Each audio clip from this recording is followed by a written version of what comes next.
Alhamdulillahirrabbilalamin. Segala pujian itu adalah kepunyaan Allah, Tuhan sekalian alam. Wassalatu wassalamu ala asyrafil anbiya wal mursalin. Selawat dan salam itu yaitu rahmat dan kesejahteraan kita doakan kepada semulia-mulia Nabi dan Rasul, yaitu Nabi Muhammad wa ala alihi wa sahbihi ajma'in, dan juga kepada keluarganya, kepada sahabatnya sekaliannya. Rabbi syrah lana sudurana, Tuhan kami lapangkanlah dada kami, wa yassir lana umurana, Tuhan kami pemudahkanlah segala urusan kami. Wahlul uqdam min alsiltina yafqahu aqwalana, dan lepaskanlah lidah yang lepaskanlah simpulan yang ada di lidah kami supaya mereka faham ucapan kami. Yang dirahmati Allah, tuan-tuan imam, tuan-tuan Bilal, barisan dan kuasa masjid, pegawai masjid, seterusnya tuan-tuan, puan-puan muslim muslimat yang dikasihi, yang dirahmati Allah. Kita mulakan majlis kita yang sungguh mulia dan barakah ini dengan baca umum kitab Al-Fatihah. A'udzubillahi minasyaitonirrajim. Bismillahirrahmanirrahim. Alhamdulillahi rabbil alamin, arrahmanirrahim, maliki yaumiddin, iyyaka na'budu wa iyyaka nasta'in, ihdinas siratal mustaqim, siratal ladzina an'amta 'alaihim ghairil maghdubi 'alaihim waladdallin. Muslimin muslimat yang dirahmati Allah, alhamdulillah kita bersyukur kepada Allah Subhanahu wa taala di atas segala limpah kurnia rahmatnya yang tiada terhingga kepada kita. Maknanya kita ini bersyukur, kita menjadi hamba Allah yang membalas. Kalau manusia kita kata balas budi, kalau dengan Allah SWT kita bersyukur dengan kita ini memastikan kita memperhambakan diri kepada Allah SWT, menjalankan perintahnya, meninggalkan larangannya, menjadikan diri kita ini hamba Allah, khalifah Allah, yang bertanggungjawab kepada diri kita dengan Allah, diri kita sendiri, anak-anak kita, keluarga kita. Firman Allah Ta'ala yang berbunyi, Qu anfusakum wa ahlikum nara, peliharakanlah diri kamu dan ahli keluarga kamu daripada api neraka. Dan segala-galanya lah tuan-tuan, kita ini di bawah ubudiyah, di bawah perhambaan kita kepada Allah Subhanahu wa taala. Alhamdulillah tuan-tuan, yang kita bersyukur kepada Allah Subhanahu wa taala yang memberi kita iman Islam yang tiada tara,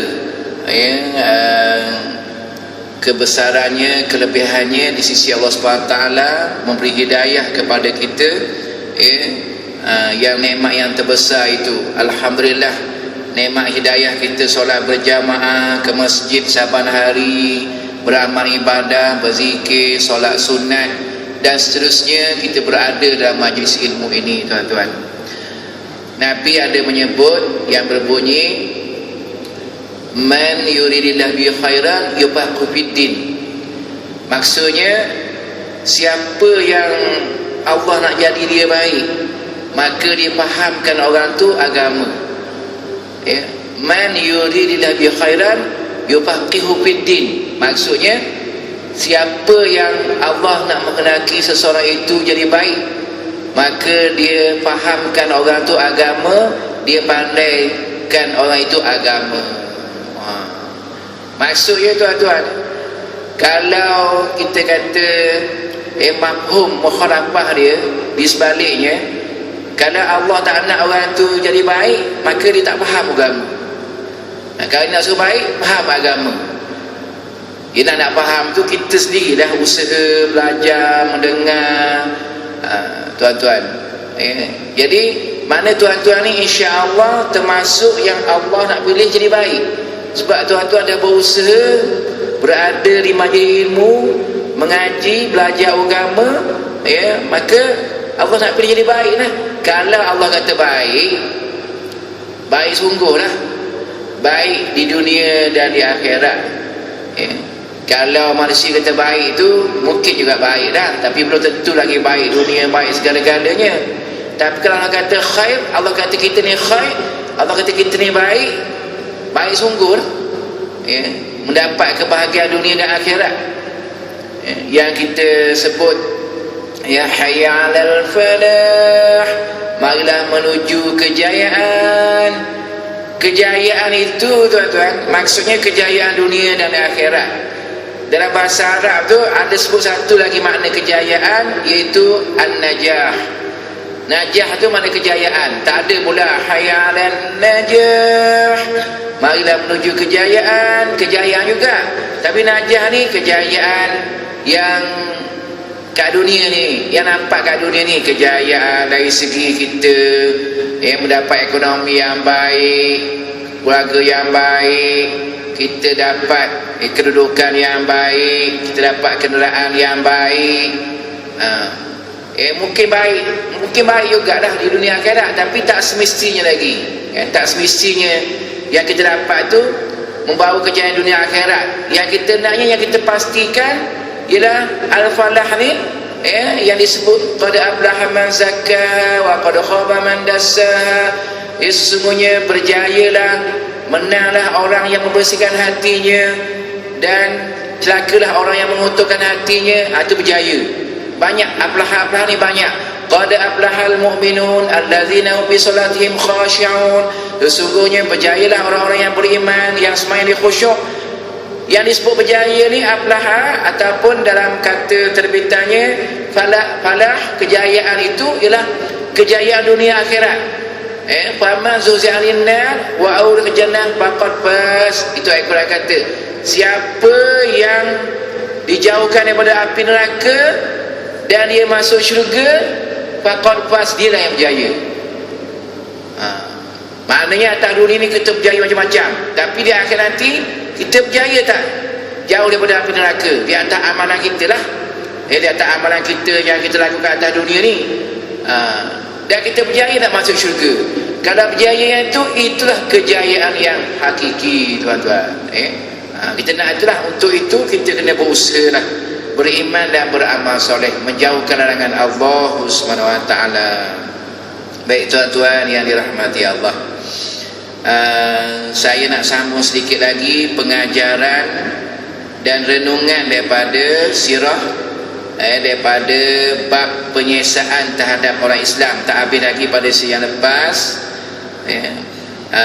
Maknanya kesusahan umat, sahabat-sahabat Rasulullah sendiri, dan juga nabi-nabi dahulu, orang-orang beriman dulu yang dicampak dalam parit yang ada api, yang dicakar dengan besi. Zaman Rasulullah ni, sampai dicucuk mata Sumayyah, dibunuh, keluarga Yasir yang diseksa.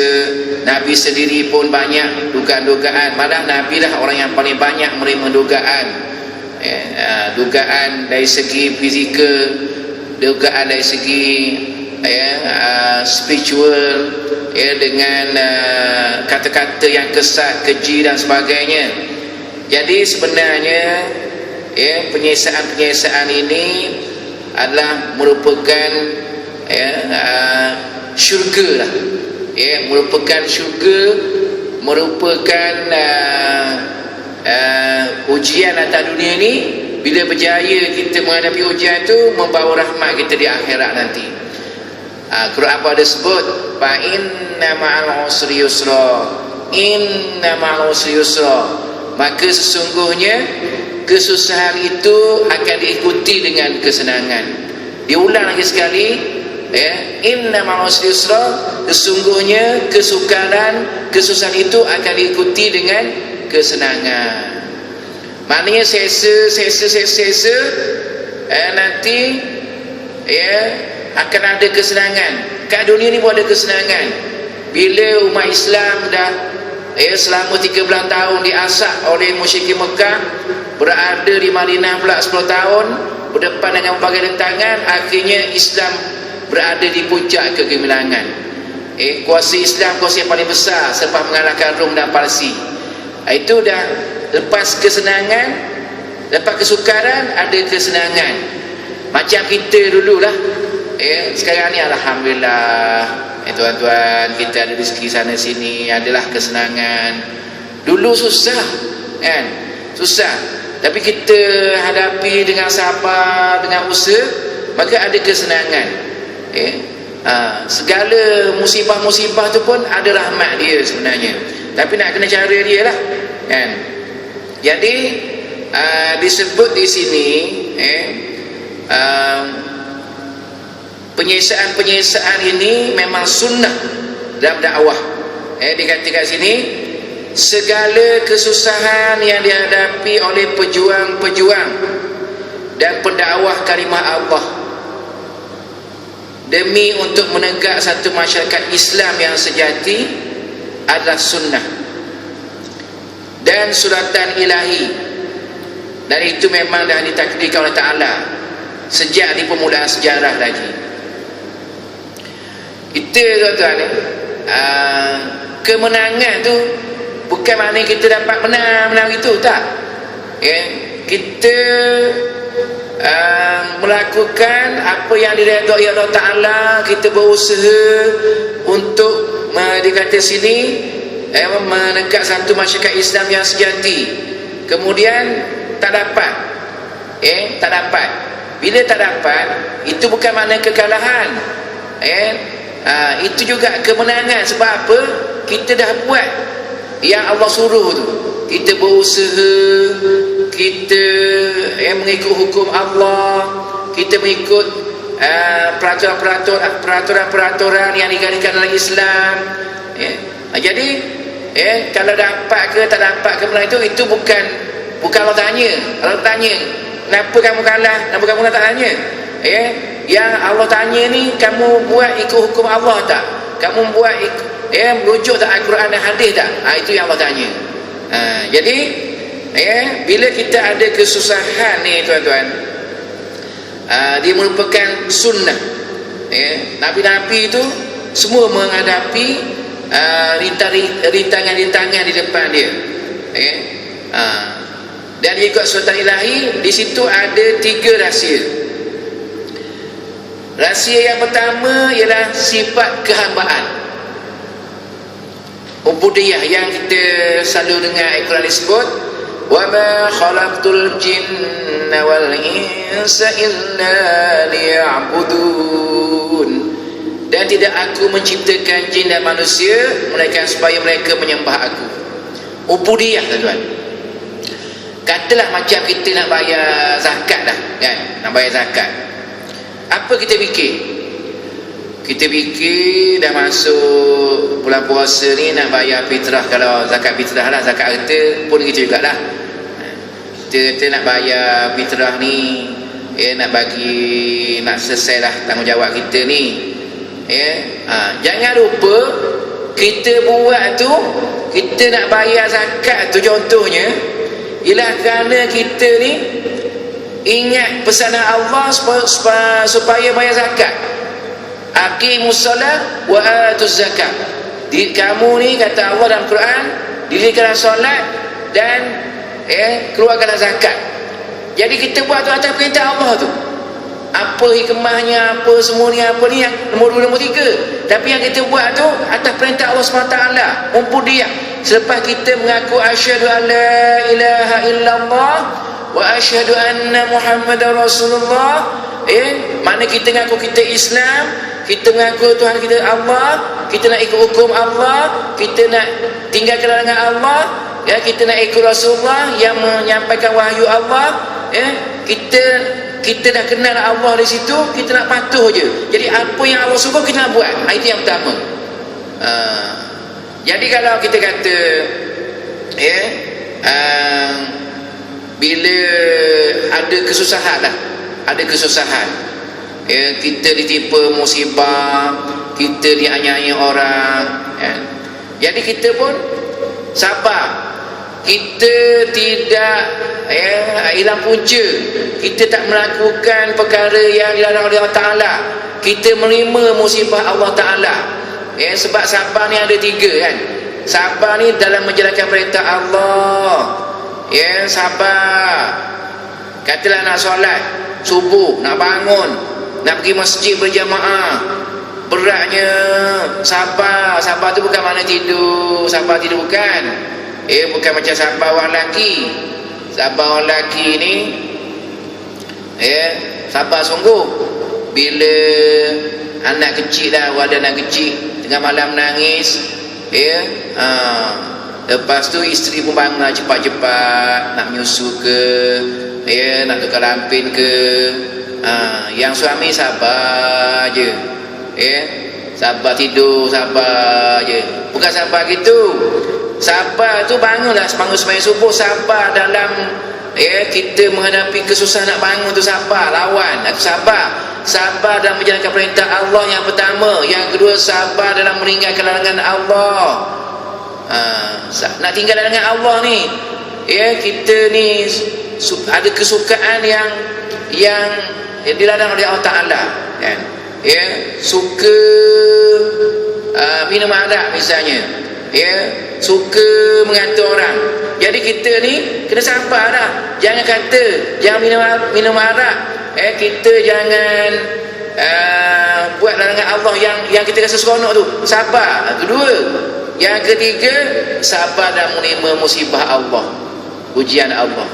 Inilah maknanya sifat kehambaan tu. Bila kita ada susah, kita sabar, itu kita ada sifat ubudiyah, yang tidak aku ciptakan manusia dan jin dan manusia ni untuk beribadah pada aku. Tujuan kita hidup ni untuk ibadah, untuk memperhambakan diri kita kepada Allah SWT. Itu yang pertama, tuan-tuan. Itu yang pertama. Daripada tadilah, daripada kesusahan, kita nak menegakkan masyarakat Islam ni, kita nak menjalankan perintah Allah ni, ada rintangan, ada seksa sebagaimana seksa yang dialami oleh sahabat-sahabat di zaman awal Islam dulu. Jadi sifat kehambaan, sabar macam mana pun, penderitaan macam mana pun dia sabar, sehingga berhijrah dah, tinggal kampung halaman, tinggal dah. Itu yang pertama. Yang kedua, daripada sikap taklif kita. Taklif ni maknanya kita menjalankan perintah Allah itu, daripada menjalankan perintah Allah itu, taklif, la yukallifullahu nafsan illa wus'aha. Allah tu tidak mentaklifkan seseorang, maknanya memberi tanggungjawab dah, kecuali apa yang dia termampu. Allah ni dia bagi, kita kata aku tak sanggup lagi Allah penderitaan ini, tak, Allah tak akan bagi yang di luar kesanggupan kita. Dia memang bagi, dia bagi tanggungjawab tu yang kita sanggup, dia bagi ujian yang kita sanggup hadapi. Allah ni tak bagi lebih daripada yang kita tak sanggup. Kalau kita tak sanggup juga tu, itu kerana kita lemah. Jadi daripada yang kedua, sikap taklif. Taklif ni maknanya kita ambil tanggungjawab perintah Allah pada kita. Daripada taklif tadi ada kaitan dia dengan sifat ubudiyah, sifat taklif ni. Kalau kita kata buat apalah nak pergi haji, kita kata kan, adalah orang kata gitu kan, nak pergi haji, ramai orang sana berasak-asak, dekat nak tawaf tu, semayang masjid pun berasak-asak, sampai tolak semayang tetangga, kena tetangga. Saya pun pernah semayang atas Bukit Safa, tuan-tuan, kat Ampang agak menurun, pakai ihram atas Bukit Safa tu kan. Maknanya ada orang tak suka dah macam tu kan, tapi dah taklif kan. Taklif makna perintah Allah. Taklif pada kita solat, puasa, zakat, haji, taklif kena buat lah. Jadi daripada kita buat tu akan timbul rasa ubudiyah yang tadi kan. Maknanya taklif daripada taklif ni timbul ubudiyah. Kita rasa maknanya inilah perintah Allah Ta'ala pada kita, dan kita ni memang hamba Allah, kita ni ikut perintah Allah lah. Kita dah syahadah, dah ada dalam syahadah tu. Sebab tu orang-orang masyarakat Islam ni dia berjaya sampai maknanya sampai puncak kegemilangan Islam tu, sebab atas dasar yang Nabi bawa ubudiyah, yang Nabi bawa taklif, perintah Allah. Bila mereka sudah beriman dengan Allah SWT, maka ubudiyah lah. Bila dah beriman dengan Allah SWT, maka menjalankan tanggungjawab taklif tadi. Tuan-tuan, walaupun mengarungi pemerintahan pun sentiasa beriman dengan Allah SWT. Itu yang kedua, tuan. Yang pertama ubudiyah, yang ketiga taklif, yang memang daripada sebahagian daripada keabdian tu. Yang ketiga, kita menampakkan kebenaran mereka yang benar. Dia kata sini menampakkan kebenaran mereka yang benar dan kedustaan mereka yang berdusta. Maksudnya gini, daripada penderitaan, daripada kesusahan yang kita alami dalam hidup kita ini, yang contohnya penyiasaan orang Islam di awal Islam tu lah. Kemudian sekarang pun kita akan hadapi kesusahan-kesusahan tu. Maka masa itulah terbuktinya keimanan. Yang ketiga ni membuktikan keimanan kita, membuktikan keimanan kita. Sebab ada orang bila dia menghadapi musibah yang tinggi lah, anak dia kena zalim ke apa ke, rumah dia kena apa ke, orang khianat kenderaan dia ke apa ke, jadi dia pun mengamuk. Ada senapang, ambil senapang, ambil barang banyak, mana nak cari kan. Tak kira dah, bunuh pun sanggup. Jadi dia kata, orang kata sabar, tak ada sabar lah. Dia kata tak ada sabar. Maka di sinilah dah terbukti dia tu dah tidak beriman ataupun kurang iman dia. Dia dah lupa, dah hilang punca. Sebab Islam ni tepatlah ayat Quran ni kata, Bismillahirrahmanirrahim, Alif Lam Mim, Ahasiban nasu an yutraku an yaqulu amanna wa hum la yuftanun, walaqad fattanna alladhina min qablihim fala ya'lamanna Allahu alladhina sadaqu wa la ya'lamanna al-kadhibin. Surah Al-Ankabut ayat 1 hingga 3, tuan-tuan. Alif Lam Mim, hasiban nasu an yutraku. Adakah manusia menyangka dia akan ditinggalkan sebab dia berkata aku dah beriman dah, sedangkan mereka belum diuji. Sambungan lagi, dan sesungguhnya bila kami telah menguji mereka sebelum ini, kisah dulu dah Allah kata, maka Allah pun tahulah di mana orang-orang yang benar, di mana Allah tahu di mana orang-orang yang dusta. Engkau kata engkau beriman, tapi bila diuji kau tak beriman. Kau kata kau beriman, kau berjuang Islam, bila orang ulur lah sejumlah wang ke, 1 juta ke 2 juta contohnya, dia dah berpatah balik. Misal contohnya, tengok Allah uji tu. Allah uji tu berapa ramai orang yang alim ke apa ke diuji, tewas. Jadi maknanya kita yang rendah-rendah ni pun, bila kita mengaku kita beriman, bukan maknanya yang selesai dah. Aku beriman, aku Islam, lepas tu selesai. Akan diuji. Boleh bangun sembahyang subuh ke tidak, boleh menjalankan kewajipan ke tidak, akan diuji. Bukan setakat mana aku beriman lepas tu masuk syurga lah. Sedangkan dia akan diuji.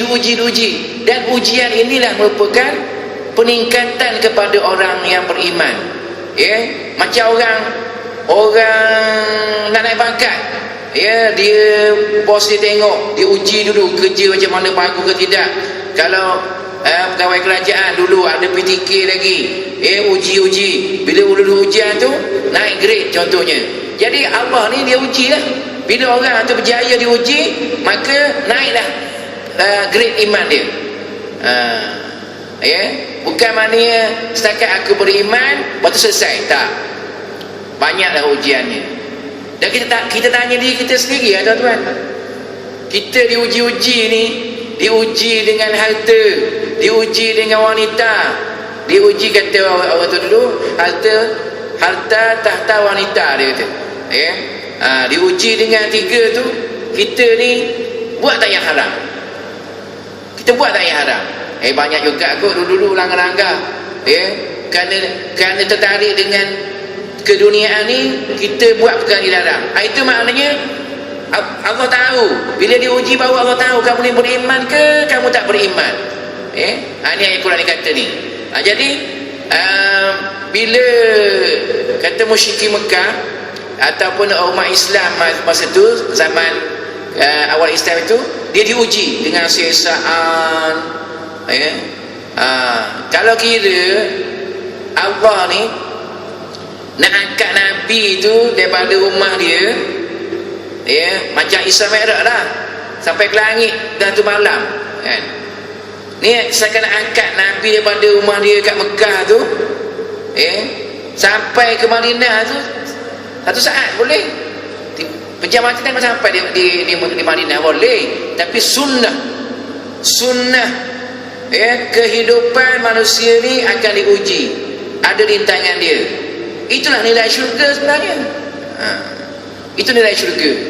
Sebab ayat Quran kata, am hasibatum tadkhulul jannah walamma ya'tikum mathalul ladzina khalau min qablikum massatuhumul ba'sa wa dharra wa zulzilu hatta yaqula rasulullah amanu ma'hu mata nasrullah ala inna nasrallahi qarib.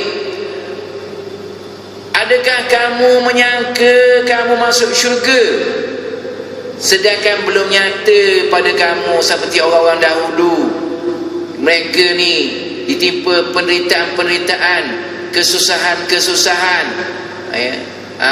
sehingga bergegarlah iman mereka. Dan mereka tanya pada Nabi, bila datang pertolongan Allah? Nabi kata pertolongan Allah tu dekat. Maknanya syurga tu bukan nilai nama Hasan bin Muhammad, nama Abdul Rahim bin Abdullah, nama Ghazali bin Harun, nama saya. Bukan nilai syurga kat situ, bukan nilai nama Islam, tapi amal-amal Islam, amal-amal Islamiah, dan kesabaran kita menghadapi ujian, dan kita sentiasa beriman walaupun diuji. Itulah syurga, ya tuan. Bukan senang nilai syurga ni, tuan-tuan. Masya Allah, kan? Nilai syurga ni yang tidak ada susah kehidupannya, sentiasa hati senang gembira, makan yang lazat-lazat, tak ada susah dah, tak ada tua dah, tak ada semayang dah, masa tu. Hari tu yaumul jazak, hari pembalasan.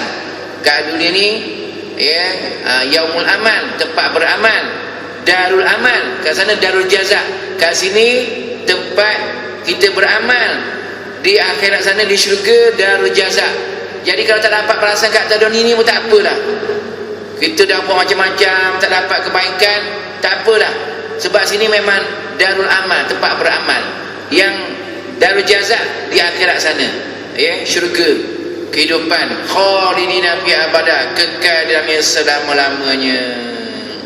Itulah kehidupan yang hakiki, tuan-tuan. Tapi konsep ni tak apa menyerap kat kita, tuan-tuan. Konsep ni tak apa menyerap. Sebab kita rasa tak ada rasa naknya syurga, takutnya neraka.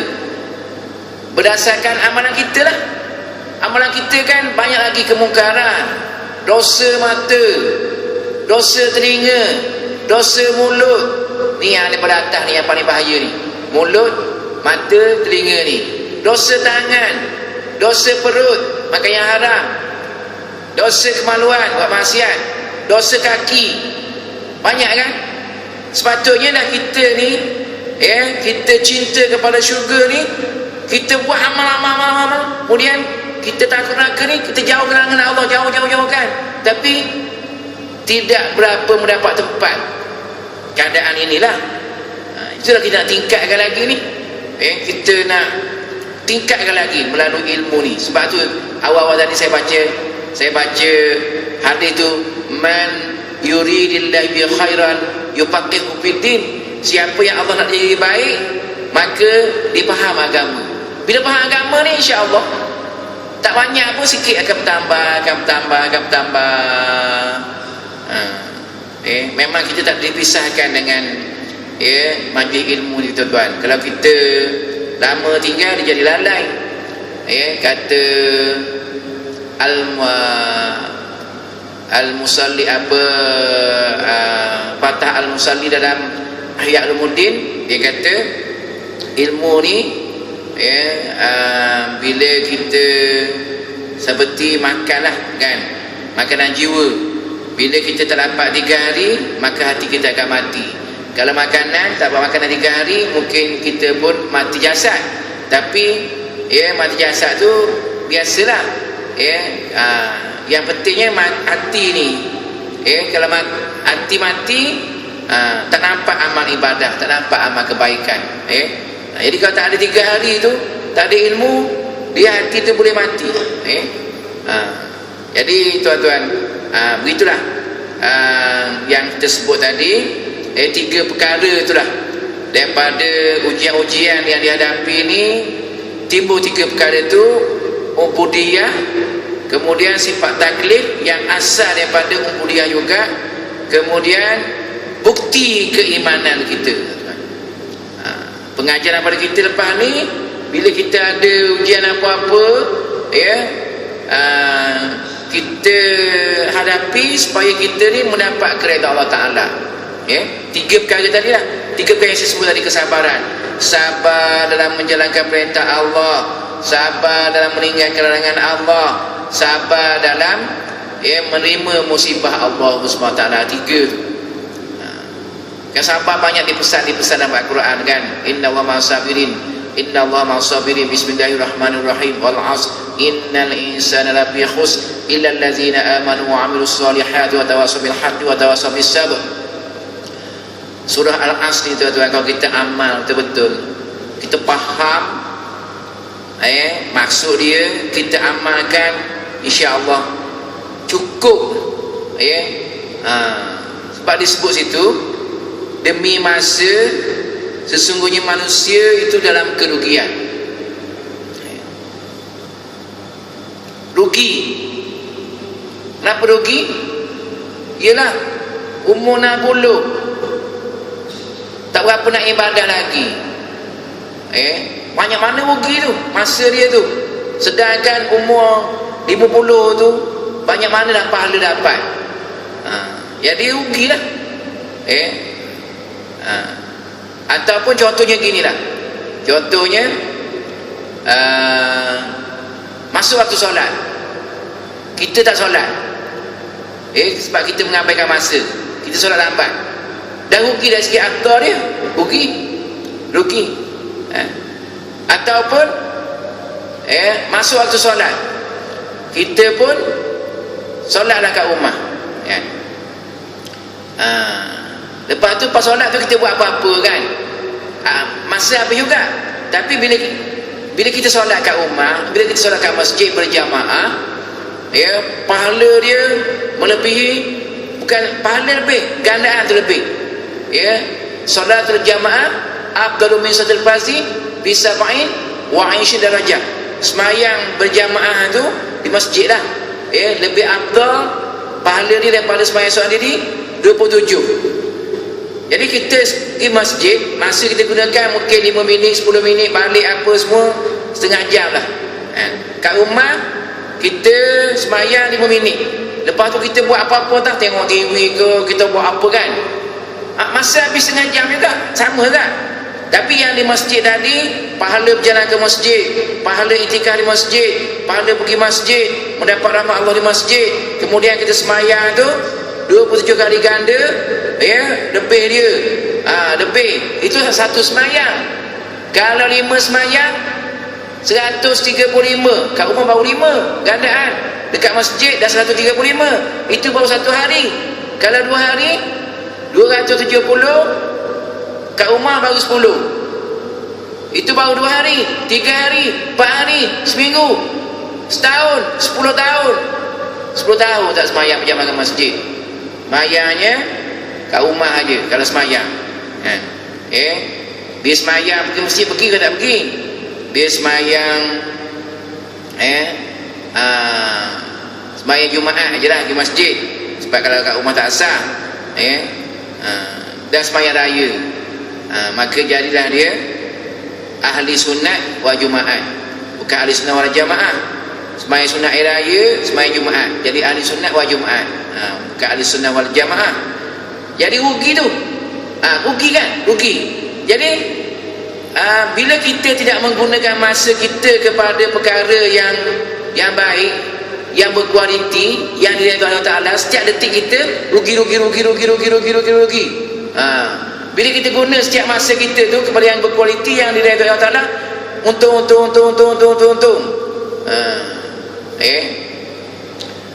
Tu orang kata, orang gurau main kompan tu rugi, untung rugi, bankrupt kata kan, bankrupt, kurang sikit tuan-tuan. Jadi yang tadilah masa tadi kan, masa yang berkualiti tu menyebabkan kita ni bila kita tak buat jadi rugi. Tu wal asr illal ladzina amanu, kecuali orang beriman, wa amilus solihat, beriman bukan sekadar beriman aja, tapi beramal soleh. Itulah maknanya, bukan kata beriman kemudian ditinggalkan, tak buat apa dah, bangun tidur ngeteh, main apa, tak buat apa dah, tak dapat yang ni kan. Kena beriman dan beramal soleh, dan berpesan dengan kebenaran, dan berpesan dengan kesabaran. Maksud berpesan dengan kebenaran tu agama lah, kebenaran agama lah. Nak pesan kebenaran, nak sampaikan agama, kena belajar agama dulu. Maka kita belajar agama, dan belajar kita amalkan dulu. Lepas tu barulah kita berpesan dengan agama tadi, dengan kebenaran tadi. 3 kat situ, 3. Belajar kebenaran, belajar kebenaran, lepas tu amalkan kebenaran, hak tu, wa tawasau bil haq, barulah berpesan dengan kebenaran. Tu kata mana surah Al-Asr memang kalau kita amalkan tuan-tuan, masya-Allah kan. Kemudian berpesan dengan kesabaran. Kita nak sabar, nak tahu hakikat sabar, kena belajar sabar dulu, dan belajar amalkan sabar tu, dan sabar kita pesan dengan kesabaran. 3 juga, wa tawasau bis sabr tu, berpesan dengan kesabaran. Jadi cantik betul lah tu, kesabaran ni dalam tafsir yang lain, wa tawasau bil haqq tu dalam tafsir yang lain, dia kata berpesan dengan kebenaran tu amal ma'ruf. Wa tawasau bis sabr ni berpesan dengan kesabaran, nahi munkar, sabar yang buat kemungkaran. Itu satu tafsir lagi lah. Campur-campur tafsir tu memang jadi cantik tuan-tuan kan. Jadi kalau kita betul lah maknanya, Nabi, sahabat bila nak berpisah dibaca wal asr. Kita nak berpisah, bye-bye, tak apalah bye-bye tu, baca surah Al-Asr tu, Assalamualaikum maknanya kan. Kita ni bye-bye, Assalamualaikum tak ada. Nak bye-bye lah, tapi Assalamualaikum ataupun bye-bye, Assalamualaikum, bye-bye ni bye-bye saja. Ajar anak, bye-bye ajar anak. Bila orang nak tinggal anak kita dah nak balik apa, cuba sambung salam tu, salam, tu yang boleh pahala. Jadi tuan-tuan maknanya tadi surah Al-Asr tadi ada kaitanlah dengan ni, dengan yang kita kata kesusahan yang kita hadapi ni merupakan ujian, dan bila kita hadapi dengan baik, itulah pahala bagi kita sebenarnya. pahala bagi kita. 3 perkara: ubudiyah, taklif dan bukti keimanan. 3 perkara yang saya nak sampaikan pada malam ni, tuan-tuan. Ada masa di sikit lagi, saya nak baca satu perenggan itu kan yang penting. Sekiranya inilah sistem dan sunnah Allah ke atas hambanya, atas anbiya-Nya sekalipun yang mendapat kesusahan tadi, justru demikian maka tidak ada rombakan dan perubahan ke atas sistem dan sunnah Allah itu. Memang begitulah sunnah dia, tak lari dah. Demi itu maka Rasulullah telah menempuh segala penyiasaan. Rasulullah tempuh penyiasaan. Para anbiya dan rasul dahulu diseksa dan diduga. Begitu juga para sahabat Rasulullah, diduga dan diseksa. Malah di antara mereka ada yang mati, ada yang Nabi yang digergaji sampai mati, dan ada yang cacat. Namun demikian mereka ini, Nabi Ayub bagaimana diuji, namun demikian mereka ini begitu mulia di sisi Allah Subhanahu Wa Taala. Itulah kemenangan, tuan-tuan. Walaupun sakit, seksa, kalah dan sebagainya, itu bukan nilai dia. Nilainya ialah kita melakukan mengikut keredaan Allah Subhanahu Wa Taala.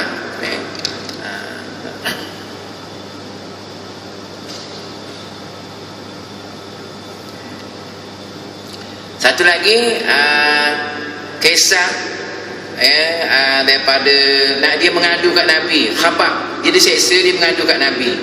Khabab bin Al-Arad dia mengadu, dia sampai hangus, dan dia minta Rasulullah berdoa, minta pertolongan Allah supaya dia berjaya dalam perjuangan. Betul lah. Cuma Rasulullah jawab sikit, kalau engkau rasa pelik dan ganjil tentang azab Allah ni, percayalah itulah jalannya. Itulah jalannya. Susah ni itulah jalan dia.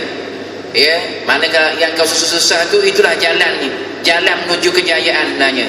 Inilah sistem dan sunnah Allah untuk sekalian hamba-Nya. Itu memang yang disunnahkan Allah kita menghadapi kesusahan, kepada hamba-Nya yang beriman. Percayalah, Nabi kata, umat dahulu dicakar-cakar badannya dengan penyakar besi, tapi keimanan mereka tidak berganjak, tuan. Maka kalau engkau hampa, sekiranya engkau menyangka azab itu satu kehampaan, azab ni teguklah aku, kenapalah aku ni, kenapalah kena kat aku seorang, orang tak kena, kan? Kalau kita anggap itu sebagai kehampaan dan putus asa, sebenarnya itulah kemenangan. Sebenarnya kesusahan tu, kita menghadapi kesusahan, itulah kemenangan. Kemenangan yang bersalurkan pancaroba. Allah akan menolong agama ini, sehingga seorang nanti akan berjalan dari Sana'a sampai ke Hadramaut, dalam keadaan tidak takut kecuali pada Allah aja. Sampai satu masa Allah bagi juga kemenangan tu, insya-Allah. Jangan hampa, jangan rasa hampa, jangan rasa gagal. Ayat Quran kata wala tayasu rauhallah, wala tayasu rauhallah, jangan kamu putus asa dengan seksa, dengan rahmat-rahmat Allah. Jangan putus asa. Putus asa, kecewa, hampa, dalam ayat tersebut, innahu la yayasu illa kafir, maknanya kecuali orang kafir. Ayat tu agak silap sikit, tuan-tuan, tapi maknanya yang berputus asa itulah sifat orang kafir, sifat orang kafir. Maka kita tak boleh putus asa, kan? Apa-apa ujian yang kita hadapi, la tayasu rahmatullah, jangan kamu putus asa dengan rahmat-rahmat Allah. Jadi insya-Allah kita masih masuk. Jadi setakat ni dulu yang dapat dibentangkan. Semoga mendapat barakah dan pengajaran, dan kita amalkan dan sebarkan, dan kita berazam untuk berada dalam majlis ilmu lagi masa yang akan datang. Jadi saya mohon ampun kepada Allah Ta'ala dan minta maaf dari tuan-tuan jika ada kekurangan, kesilapan dan sebagainya. Apa yang baik Allah Ta'ala, apa yang mana Tuhan tambah sendiri, hakikat kedua-duanya. Kita tanggung majlis kita untuk tasbih kafarah dan bismillahirrahmanirrahim. Subhanaka Allahumma wa bihamdik, asyhadu an la ilaha illa anta, astaghfiruka wa atubu ilaik. Bismillahirrahmanirrahim. Wal 'ashr innal insana lafi khusr illa alladhina amanu wa 'amilus solihati wa tawassaw bil haqqi wa tawassaw bis sabr. Wabillahi taufiq wal hidayah. Wassalamu alaikum warahmatullahi wabarakatuh.